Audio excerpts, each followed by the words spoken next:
Good evening, Trump's family. Welcome back to my channel. Have a good night, everyone, and God bless you. Alright, let's get into the news. Pentagon announces Iran caught stealing U.S. drone ship. I'm like what Pentagon announced Iran caught stealing U.S. drone ship. I need to get more information on that. And military.com Navy drone ship nearly captured by Iran during Fifth Fleet encounter. Navy says that it has foiled an Iranian attempt to make off with one of its new unmanned sailing ships in the Arabian Gulf. The Navy said that it spotted a support ship from Iran's Islamic Revolutionary Guard Corps. Navy towing a sail drone explore a drone ship that can remain at sea for long stretches at around 11 p.m. Monday night, local time. In response, the Navy dispatched a patrol close to ship, the USS Thunderbolt, and a Seahawk helicopter from a squadron base in Bahrain.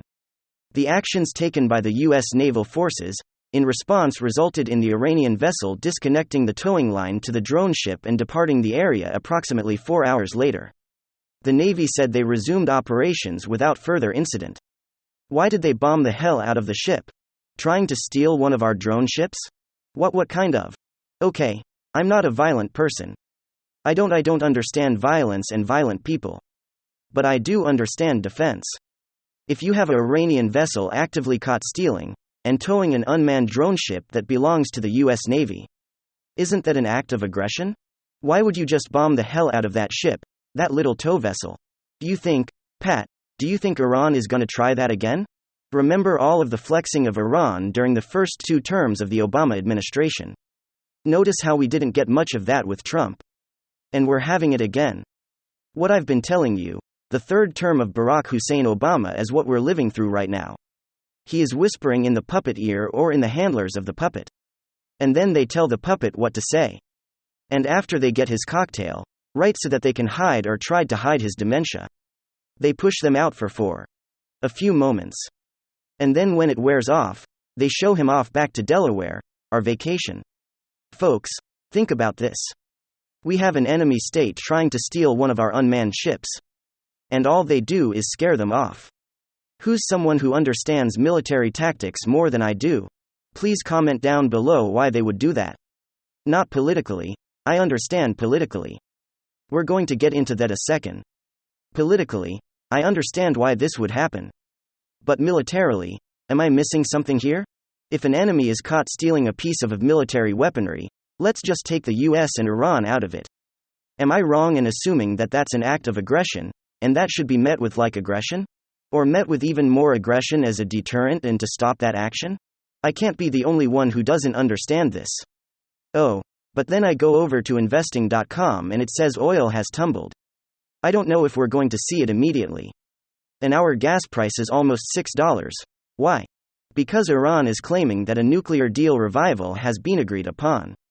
Oil closed down $6 a barrel on Tuesday, with a global crude benchmark falling beneath the key $100 pricing pro-Tehran television station out of London. Why is there a pro-Tehran television stations out of London? That's fine, I believe in free speech. But in the UK, conservatives are being totally silenced and smashed. I would argue worse than we are the United States. But I digress. They claim in their reporting that Iran and the United States have reached a deal to revive a nuclear deal that could legitimately put the republic's oil back on the export market. Quote, Iran and us have reached agreement on the revival of the JCPOA. And it will be announced in the next 2 or 3 weeks, a former official toward Iran International. Okay, I'm not going to go into the financial part of this. But in the middle of all of this happening, according to Tehran, pro-Tehran, television coming out of London, so take with a grain of salt. The nuclear deal is back on the table might explain why Joey, who has allowed Iran to get access to frozen money. Oh, wait, that's right.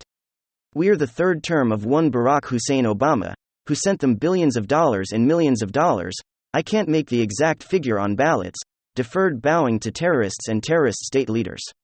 It's more of the same, folks. This is my first bombshell story. A drone ship nearly captured by Iran. And we didn't do anything about it except scare them off and resumed operations as normal. What the hell is the point of having operations as normal, if those operations as normal allowed Iran to come in and start towing one of our unmanned ships? Which of those ships were manned? I imagine would have been shooting at them. So there you go, Biden and Iran reportedly agreeing to continue these talks. And it's allowing Iran to sell its oil in the global markets. So they can come out later and go, look, we're lowering gas prices as we get in bed with terror, and terror sponsoring states. That's the first bombshell story. Here's another story is not a bombshell story. But since we're talking about energy, this is showing the absolute insanity of the leftist green agenda. Okay, I saw this, reported in several news outlets. I love that I'm reading the two headlines. The first one here is Breitbart. Don't charge that electric vehicle. And the other one says California urges avoiding charging electric cars. Now, that's kind of strange, right? I just reported that California and Virginia is trying to overturn what their previous Marxists did before Youngkin and Crew came in California, having this new law being announced that there'll be no new cars sold after 2035, restoring 25 that isn't all electric, and it's doing the stair-stepping things to get there. So let me read you the rest of the headline. Don't charge the alert electric vehicle carrier for near. Braces for energy shortage through Labor Day. Can't make this shiznit up, folks, can't make this crap up. Can't make this up. California don't charge electric vehicle California braces for energy shortage. The Labor Day, that's Breitbart Gateway Pundit's article headline. California urges avoiding charging electric cars to ward off blackouts and heatwave because state loses solar power when the sun goes down. If I weren't here currently, that's still funny. California will suffer an energy shortage and flex alerts through Labor Day due to high temperatures, and residents will be asked to conserve electricity during afternoons and evenings. Which means refraining from charging electric vehicles, among other uses. Here's what the Sacramento Bee is reporting. Hoping to avoid blackouts, the California Independent System Operator, which manages the state's power grid, when they were probably issued a series of flex alerts over this next several days. These are voluntary calls for conservation during the afternoon and evening hours, when energy use tends to soar. Residents will be asked to turn up the thermostat to 78 degrees or higher. Avoid using dishwashers or other large appliances and hold off on charging their electric vehicles. Hold off charging electric vehicles. You mean the ones that were only supposed to have come 2035, even though the grid can't handle it? Must be climate change that is causing all this havoc? Wow. My local San Diego Union Tribune says that the peak load electricity is currently projected to exceed 48,000 megawatts on Labor Day, the highest of the year. If weather grid conditions worsen, we may have an issue. We have to issue a series of emergency notifications. Wow. Alright. Now another bombshell story. But this is a follow-up, and now we're gonna get into the FBI malfeasance Timothy Fireball, who has faced multiple whistleblower allegations. And we reported yesterday, because it was reported yesterday that on Friday, he was asked to voluntarily retire from his job, as denying that and some allegations against him. And there's a little irony here that's having to do with the big trouble that I reported on yesterday that President Trump is having. The Ball, who formerly served as an assistant special agent in charge of the FBI's Washington field office, and he informed his supervisors about a month ago that he intended to retire. His exit from the FBI comes in a year when SIBO is being investigated by the Office of Special Counsel for potential Hatch Act violation, after he allegedly displayed a political bias, including anti-Trump bias, on his social media as he faced multiple whistleblower allegations. Fireball responded Tuesday to media reports that he left the bureau, saying in a statement through his legal counsel, he voluntarily retired from his job and denied some allegations leveled against him. Now here is the crazy thing. FIBL, who is being provided pro bono services by Morrison & Foerster LLP, confirmed through his counsel that his last day at the FBI was Friday, as reported by several outlets, but clarified he was not fired, not forced to retire, and not asked to retire. He's FBI, fake Bureau of Intimidation.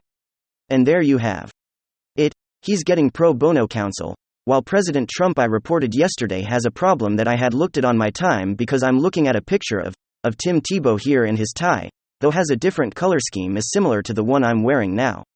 Wow. He's getting pro bono free legal representation, while President Trump can't find lawyers that he is willing to pay to work for him in defense of these treasonous traitors, rat bastards. I wish I were making this stuff up. Alright. Bomb. Shell story number 2: allegations of political bias, widespread misconduct, prompt FBI agents to call for Wray to step down.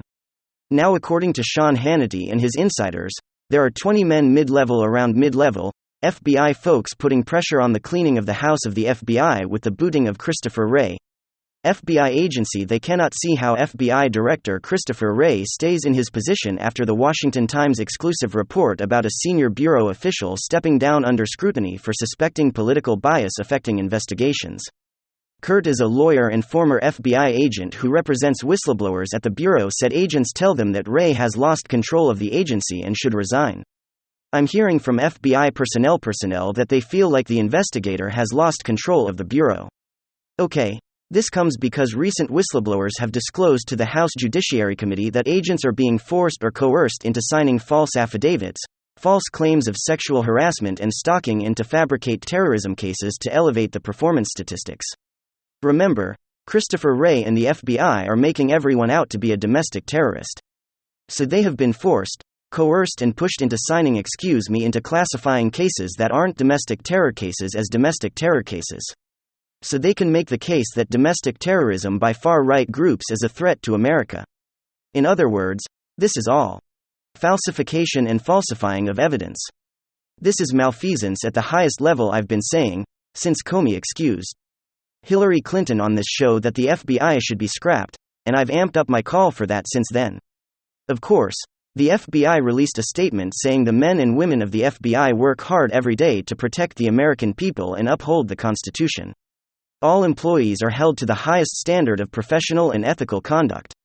The FBI is great, according to the FBI. Now, Sean Hannity, who I'm not a fan of, especially since he's always run, like, why the hell would you wear CIA lapel pins? And FBI, why would you wear agency pins when it's been proven that they are corrupt? They are the enforcement arm of the tyrants in D.C. even before the installation of Joby. But according to Sean's sources, there are now more than 20 whistleblowers who have stepped forward to speak to Congress. And according to these whistleblowers, the agency is beyond redemption. And it cannot be trusted, and they want to be able to somewhat salvage it by Christopher Wray being ousted. No one believes them. And saying, our right. Number 3. Biden's Justice Department's response to Trump's demand for special master includes staged photo of alleged classified documents perfectly lined up on Mar-a-Lago carpet. Now, I'm not doing this live through software. But let me show you the photo here. Look at that. Look at that perfectly staged photo. Now let's break this down. There we go. I'll put this in the thumbnail too. When I do the thumbnail for those watching the replay, I'm going to show you the this and the suppose that picture of the satellite or the drone footage of that little vessel towing from Iran, a little vessel that should have them blown out of the water. Iran does that because they know that they're going to get away with it. This is just not the first, but this is a continuing series of many things Iran is going to do to disrespect America and our military. The Biden Justice Department submitted its opposition to President Trump's suit, demanding a special master be appointed to review documents taken the FBI raid, including the response was a staged photo of classified documents laid on a carpet next to the storage box with a frame that Time magazine cover. The documents are spread out in the carpet, all facing the same way of the camera. Several documents have been whited out while others have classified markings including Secret SCI-HTS, Top Secret, SCI, The Edge CES. Marketing stands for Human and Control System or Human Intel, indicating that it's human-sourced intelligence. Now, Internet's loose already on this.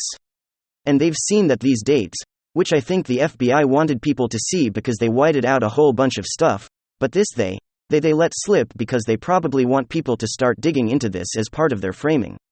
You understand, this is the framing of an American president by the deep state, not just from when he came down the escalator and announced his candidacy, not during Justice's time as president-elect when he won the presidency in 2016.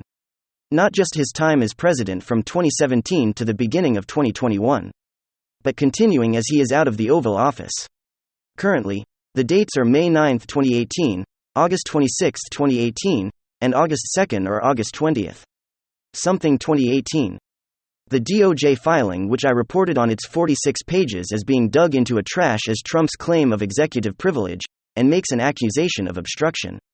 The government also developed evidence that government records were likely concealed and removed from the storage room, and then efforts were likely taken to obstruct the government's investigation. Wow. Same BS we've been hearing from the deep state against Trump. But they actually staged this photo over there and leaked it to make it look like President Trump is doing something, by the way. He declassified these things before he left. This is like trying to get someone on smoking reefer charges after the state has legalized, and that's even probably a good example. We get the idea, trying to retroactively hit someone for a crime that's no longer a crime. And it wasn't a crime when they did it either. So that's the third bombshell story that we have here.